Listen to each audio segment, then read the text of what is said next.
America, keep your guns, despite Obama and Hillary and the mainstream media telling you that the guns are the problem.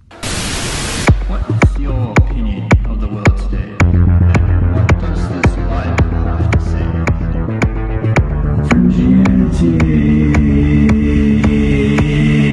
Welcome to the show. Now, before I start the show, I just want to point out a few things. This show is a show that talks about fringe topics with a Christian point of view. So if that offends you, please turn it off now, and you don't have to be offended.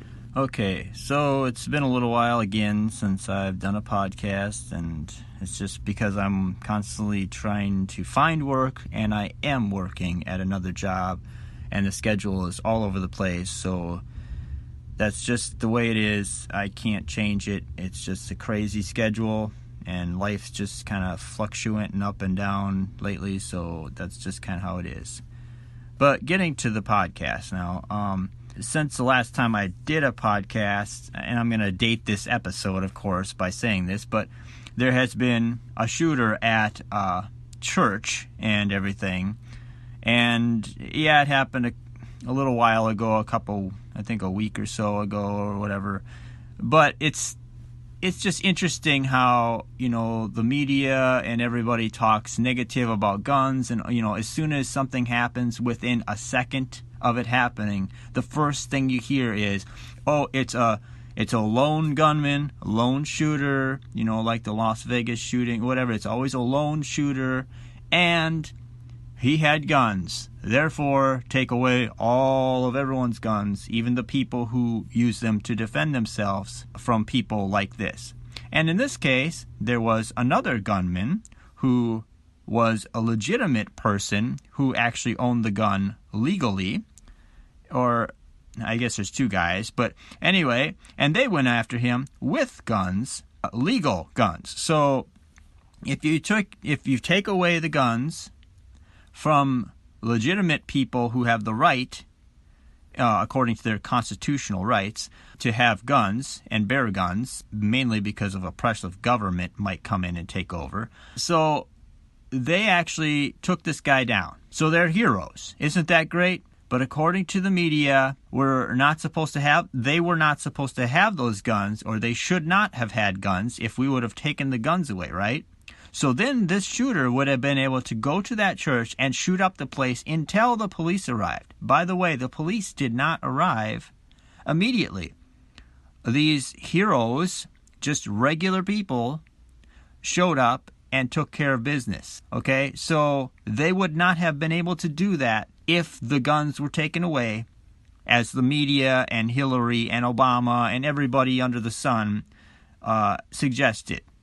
So when those people say all that, what they're saying is that this shooter should have been able to kill as long as he wanted to until the police arrived. Who has guns? The police has guns.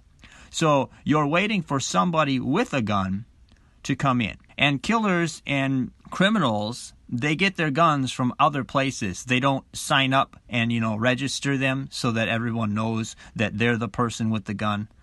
So, I'm sorry, but that doesn't even work. The logic is just so flat, it doesn't even work. That these media heads and Hillary and Obama, these people, I'm just going to keep saying Hillary and Obama because they're always right there. Like the first second a gun shooting happens. And I almost believe that the Democratic Party, I have this gut feeling, I don't know. Maybe that they have something to do, part of like MK Ultra mind control, I don't know, with these shooters, because it's just always one shooter shows up, gun control. One shooter shows up, gun control. You see what I'm saying? It's just this repetitive, how many times, and I'm kind of numb to the shooters, okay?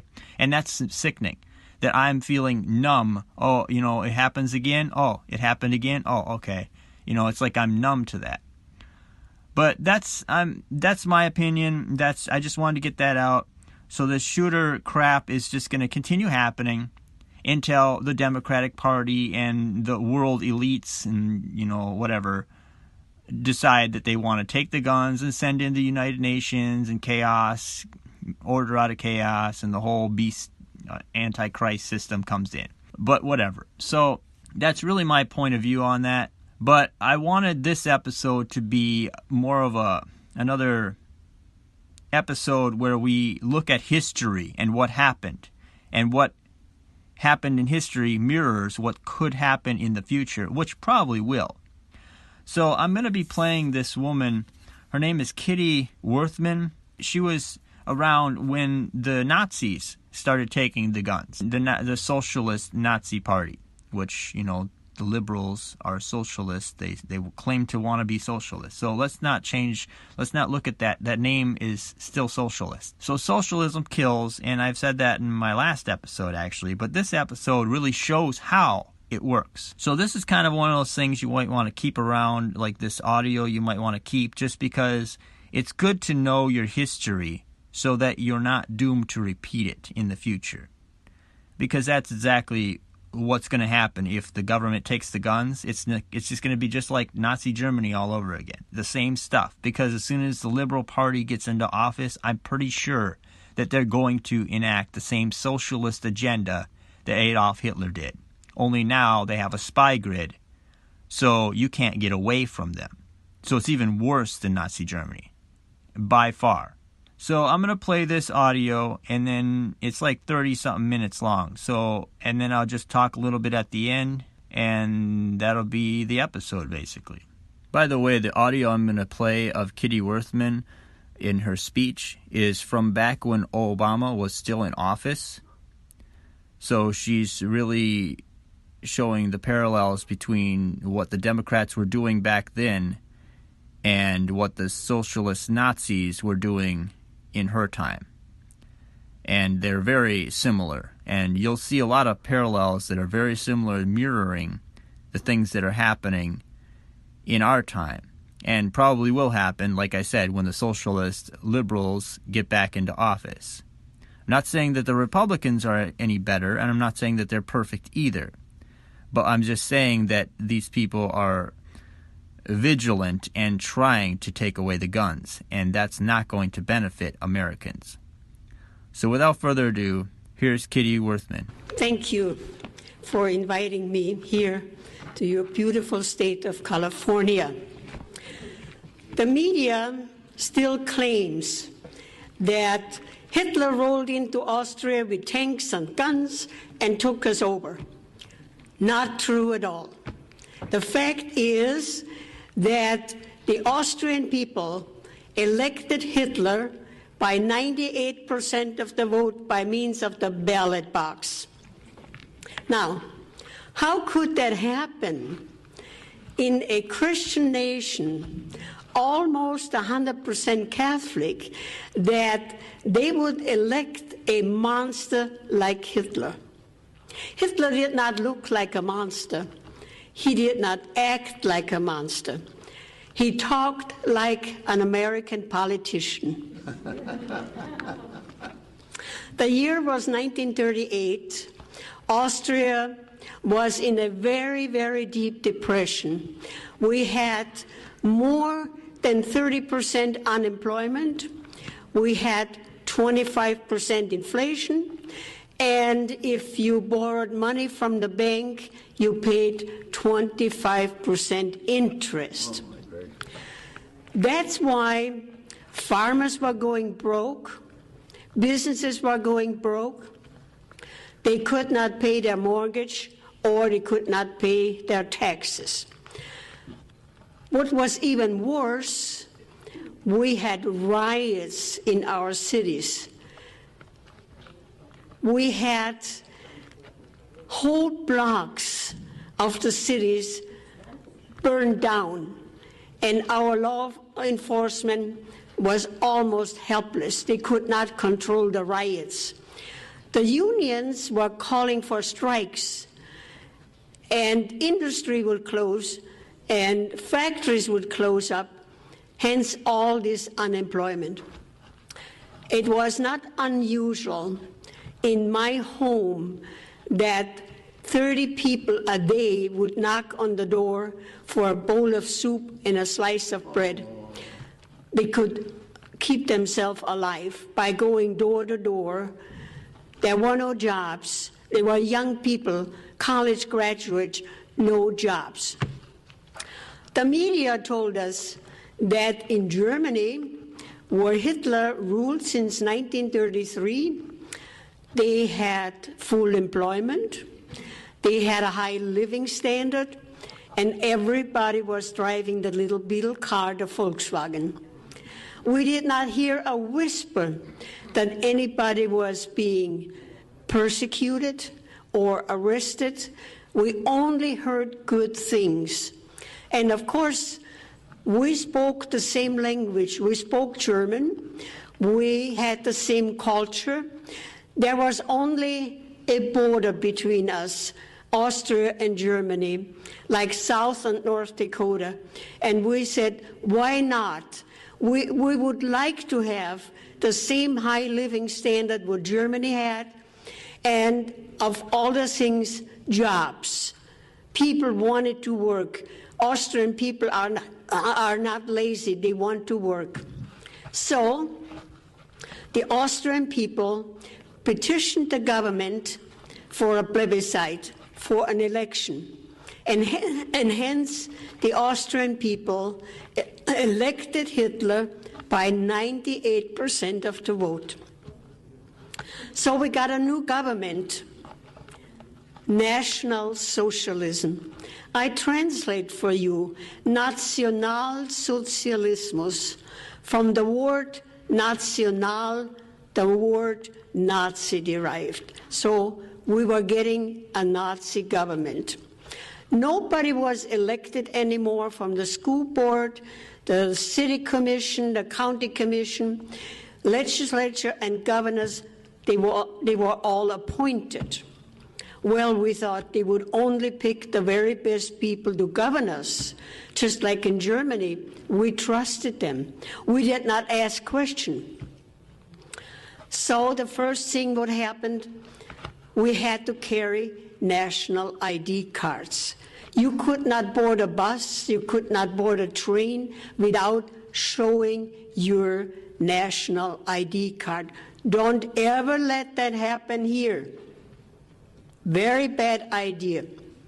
The next thing what happened, Hitler gave us free radios. So we could listen to him. He was a great orator. And then he nationalized the radio station. And we were warned if we would turn on a foreign radio station like British Broadcasting or Switzerland, death penalty. Nobody turned on a foreign radio station because you know what the death penalty meant. So the newspaper, before it hit the street, it was being censored by the government. So the only voice what we had was the government radio station and the government-controlled newspaper. So a lot of new things happened very quick. Hitler gave us equal rights. Oh, that sounded so very good. Equal rights for everybody. Also, everybody was getting a guaranteed income from the government.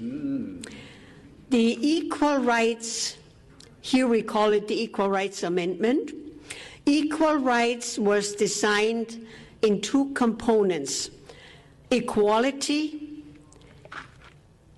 economics, and social. Economics, that was designed to equalize the country's wealth, because everybody was entitled to a guaranteed equal income. In order to achieve that, they had to raise our taxes up to 70% to equalize the wealth. Those who were on the lower income level, to graduate them up there to an equal level. They got subsidized housing, they got food stamps, They got heating fuel, and they got a certain amount of payment from the government for each child. So they equalized the country's wealth by taxing us 70% to bring that level, the lower income level, into an equal level, and that is called socialism. Yes. On the social level, of course, under socialism, everybody has to be in the workforce. Before Hitler, of course, the moms stayed home, they were good wives, and they raised their families. But under socialism, if you are not in the workforce, you are called a parasite.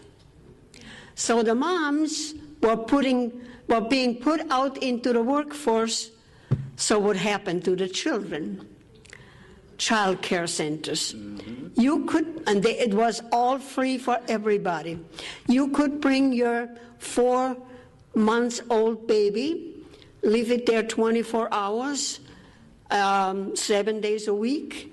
As long as you left your child there, the better the government liked it.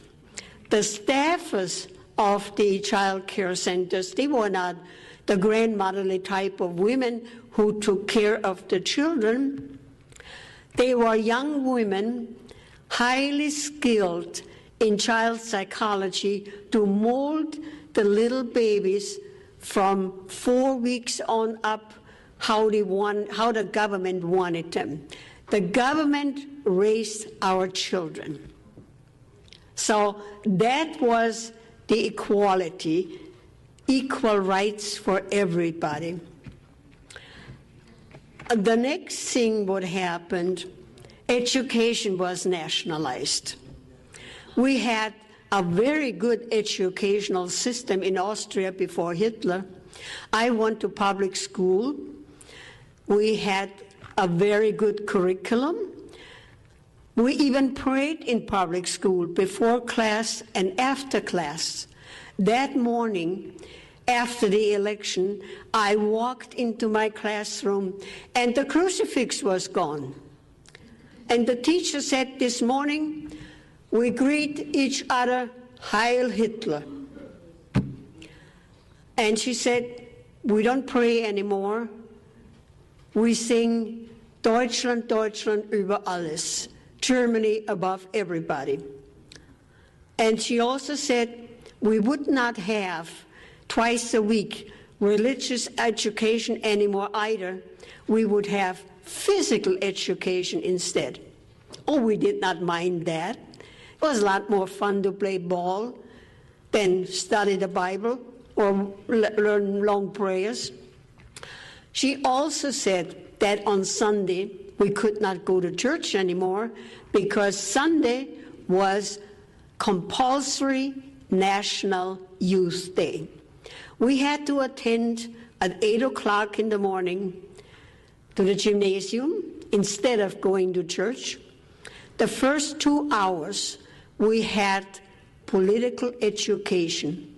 Today I would call it political indoctrination. We were being told not to listen to our parents. They were just old-fashioned old fogies. They did not understand the young people. Only Hitler did. So don't listen to your parents anymore. And besides, you had freedom and you had rights. So our parents could not tell us anymore when to come home at night. We could decide that for ourselves. The rest of the day we had sports. We got all the sports equipment free. We got tennis rackets, we got skis, everything. And the boys of age 16, they got motorcycles. And of course, everybody had to join the Hitler Youth. That was compulsory. So the rest of the day we had sports and fun. So when we returned home at night, we told our parents how much fun we had and how much better it was, and all the sports equipment we got free, much more fun than going to church. Well, My parents were very concerned, especially my mother. So when my next school term came about in October, she announced that she would enroll me in a private school with an excellent curriculum, but not much fun. Off we went to the new school, high wall around, and a locked iron gate.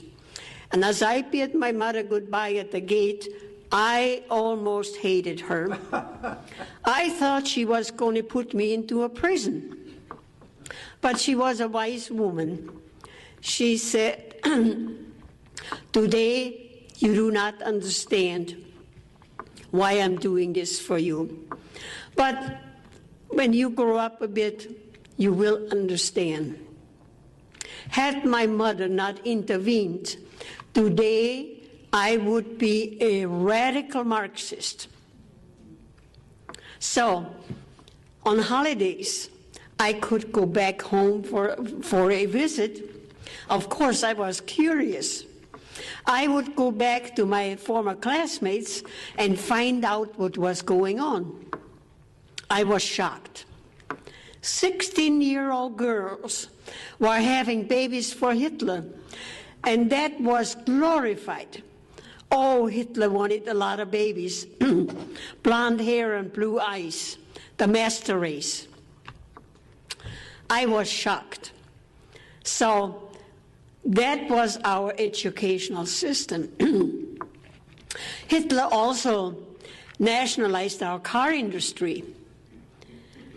Austria built a little car, a little bit bigger than a Fiat. Hitler said, "We don't need another little car. We already have the Beetle car, the Volkswagen." So he turned the car industry into a defense industry. Also, Hitler nationalized our banks. Hitler said, those greedy banks, they were the ones who charged 25% interest, and that is why the farmers were going broke and the businesses were going broke, and he looted the Jewish banks. So our banks were being nationalized. Next thing, what happened, he nationalized our healthcare system. We had a reasonable good healthcare system, which was financed by private insurance. We had good hospitals, we had good doctors, and everybody was reasonably well being cared for. This all changed very fast. My brother-in-law, who was a family physician, he told me that when he arrived at his office at 8 o'clock in the morning, 40 patients would be lined up waiting for him to be cared for. He said it was like practicing medicine on a conveyor belt. He only had time, 5 or 10 minutes per patient, and besides all the paperwork, it was a system from well taken care health care to a very, very bad system. And what was even worse, he told me that naturally all the doctors were being salaried by the government. There was no more free market. Free market did not exist anymore. The government salaried all the doctors. So my brother-in-law was a very conscientious doctor. He would only prescribe medication what the patient really needed. But if that medication was not on the government's list, they took it out of his salary, and his salary dwindled down to almost nothing. So a lot of doctors left the country. A lot of doctors left. including my own husband. My husband did not want to practice medicine like his brother had to. He wanted free market medicine. He came to this country, and I remember telling me how wonderful our healthcare system was, how modern our hospitals were compared what he left behind. He said, I hope it will never change. Today, he would turn over in his grave how healthcare will change. Also, of course, under a socialist government, you have a lot of rules and regulation. We had a planning agency that was designed to control the businesses and the farmers. The bureaucrats, oh, we had tons of bureaucrats. That's how Hitler created jobs, government jobs. A lot of bureaucrats. And they would go out on the farms and count the livestock and tell the farmers what to plant, how much to plant, and how much they had to harvest, regardless of the weather. They would go into the businesses and snoop around what they could find under the auspices of health and safety. Here we call it OSHA. They were nitpicking everybody. And I hear that a lot of time from my audiences, how the bureaucrats come into their business and snoop around what they can criticize and what the business owner had to replace. And that's why a lot of businesses in Austria could not afford replacement, whether it was round tables versus square tables and more bathrooms. So a lot of businesses closed their doors. So also the bureaucrats would go out on the farms and count the chickens and order the chickens how many eggs they had to lay. That's right. Ridiculous. Absolute ridiculous. Hitler wrote a book, Mein Kampf, My Struggle. He wrote in the book everything what he was going to do, that he was going to take over the world. But the Austrian people were so busy with athletics and sports, so very few people read the book. Had we read the book, we would have known what was coming. We would have known what was coming. Abortions were highly illegal. Hitler wanted a lot of babies, blonde hair and blue eyes, the master race. But when a couple was not 100% Aryan and the woman was pregnant, she was forced to have an abortion. Hitler did not want any foreign blood, only the Aryan, pure German blood. We also had euthanasia, killing people. In my last year of college, I was sent to a small village to do my practice teaching. Maybe I should back up and tell you what really happened in education. When the time came to pick your major in college, I wanted to be a journalist and writer. I was told they didn't need journalists, they did not need writers either. They needed young teachers. So I had to go into education. I did not mind that because I like children. So in my last year in college, I was sent to a small village in the mountains, and I was told that because in the wintertime, the mountain passes would close up because of the masses of snow. So people in that village, they intermarry family into family. And we know by genetics that sometime the offspring, the baby, is a bit mentally handicapped. So when I arrived in that village, I was told they had about 15 of mentally handicapped people. One man I know very well, he was the janitor in our school, Vincent. He could not read or write. He could not talk very well, but he kept our school clean. So one morning, I looked out of my classroom window, and there was a van out there from the health department. I thought, well, and all these people were being ushered into the van.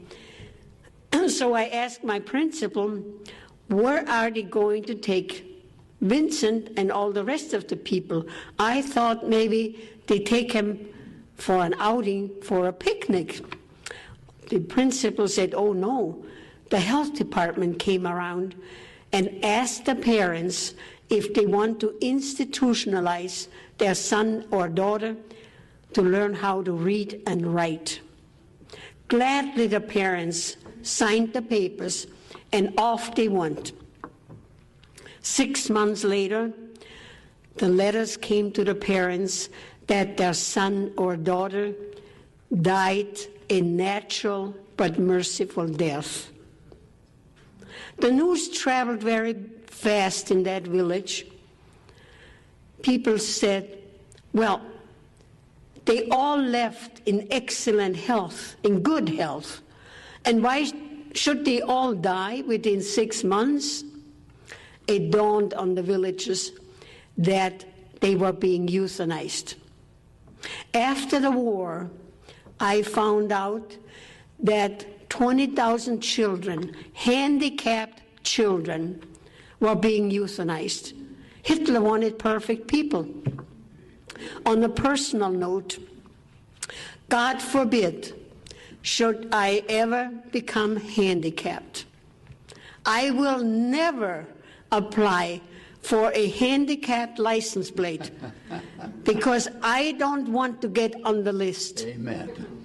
And I know that under Obama's health care, we have eugenics. And that means those of us who are getting old, like me, I'm 87 years old, there is no more money for us. So that was euthanasia. We also had a federal police force, secret police, commonly known as the Gestapo, and they were everywhere in civilian clothes. You didn't know who they were. People disappeared all the time, and nobody knew where people were being taken. Nobody knew, but people disappeared. And the Gestapo, they watched everybody, everybody's coming and goings, because we had national ID cards, and of course you could not board a bus or a train without showing your national ID card. They keep track on us, and we were being so scared. The most scared of everything we were of the Gestapo, the secret police. This is how it worked. Since the war was going on, all our food was being rationed. We got 1 pound of sugar a month.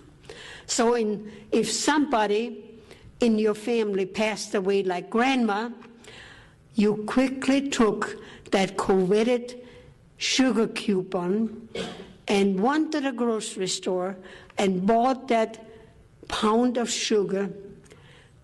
The next day, the Gestapo would knock on your door and say, we know that you did not turn in the sugar coupon. You bought that pound of sugar, but I am not going to arrest you.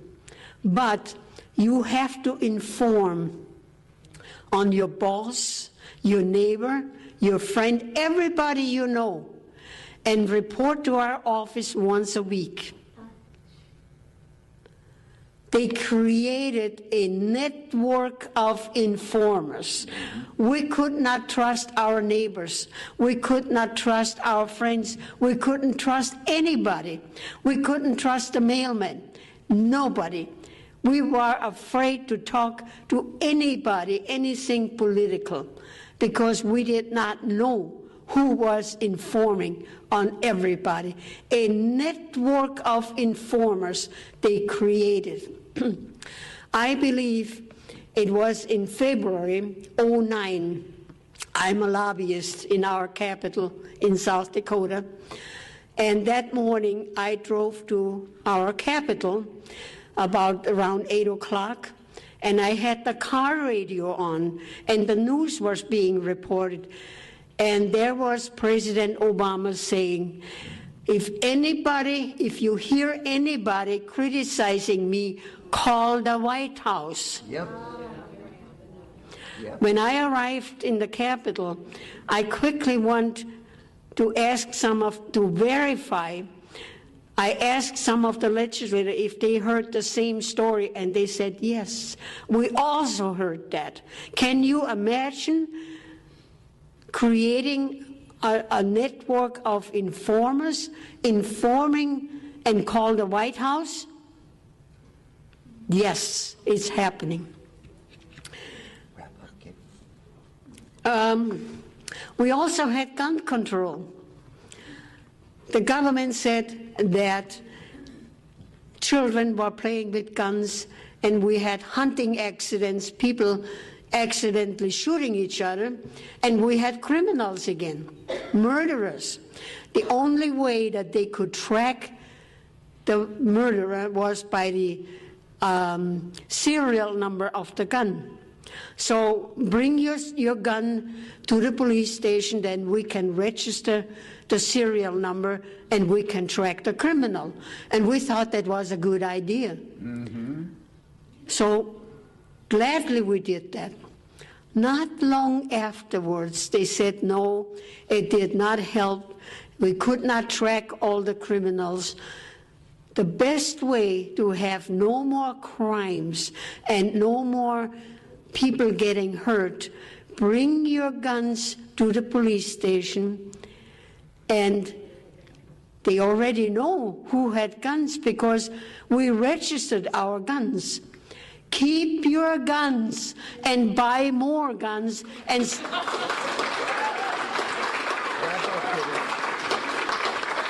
stack up on your ammo. A gun is no good if you don't have any ammo. Dictatorship did not happen overnight. It took 5 years, from 1938 until 1943, we had a full-blown dictatorship. Had we kept our guns, we would have fought a bloody battle to the last man and women to keep our freedom. But we had no guns. A classic example is, in Switzerland, it is law that everybody has to have a gun. And Hitler took every country in Europe except Switzerland. And Switzerland did not have a war for more than 600 years.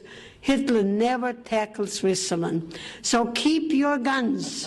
Keep your guns.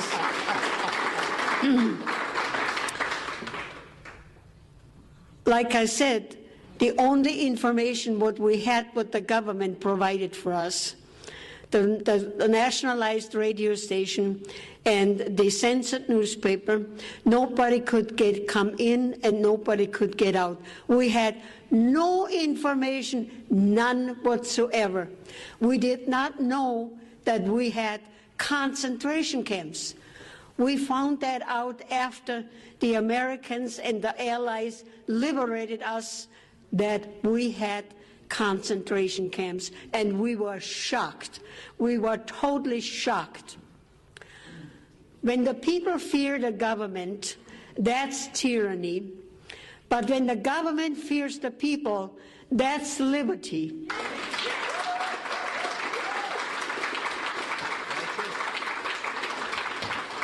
We have to take our country back as we know it. And a good way is that we educate our friends, everybody. I have my speech on a DVD. I urge you to have house parties, play my DVD, invite your neighbors, your friends, and educate them on socialism. We are almost 80% there. We have to take our country back as we know it. Those of us who sailed past the Statue of Liberty, we came to a country of unbelievable freedom and opportunity. America is the greatest country in the world. Amen. If we can keep it.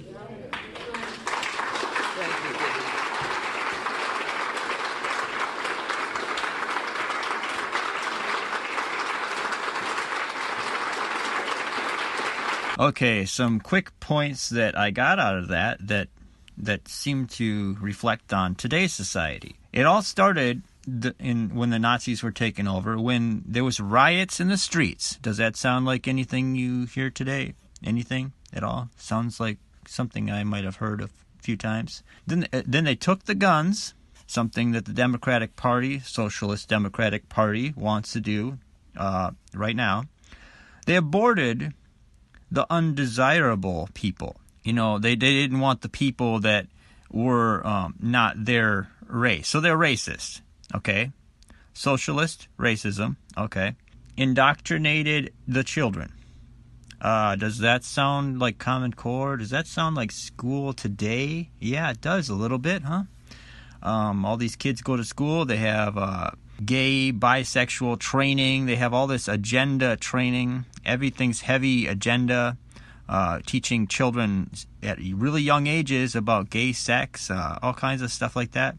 Okay, whatever. I guess they're just, being indoctrinated then, and it's perfectly fine. And of course, they took the prayer out of school, so that's a big one.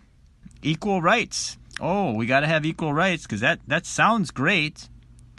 Except for, if you're a Bible believer and you believe that being gay is a sin, and the government doesn't like what that says in your Bible, so therefore you're considered a terrorist now because you're saying bad things. Go ask Canada about that. Hitler wrote a book telling everybody his plan, and this really sounds like today, but unfortunately everybody was too busy or too dumbed down, much like America, to actually know what was in the book. Just like the elites today, they write books telling people years in advance of what their plan is and how they're going to enact it. But most people are not willing to read at least a little bit to learn about these things. So that when people do talk about these things, they're conspiracy nuts and they're made fun of. And then when it happens, they just don't understand how it's possible. It's a conspiracy. They can't believe it. Oh yeah, and also Hitler wanted control of the health care, so that's another thing to think about too, just like in America today. I say all these things to get people to think, because otherwise history is going to repeat itself. It seems like it's doomed to repeat anyway, but I just wanted to warn people, as a Christian should.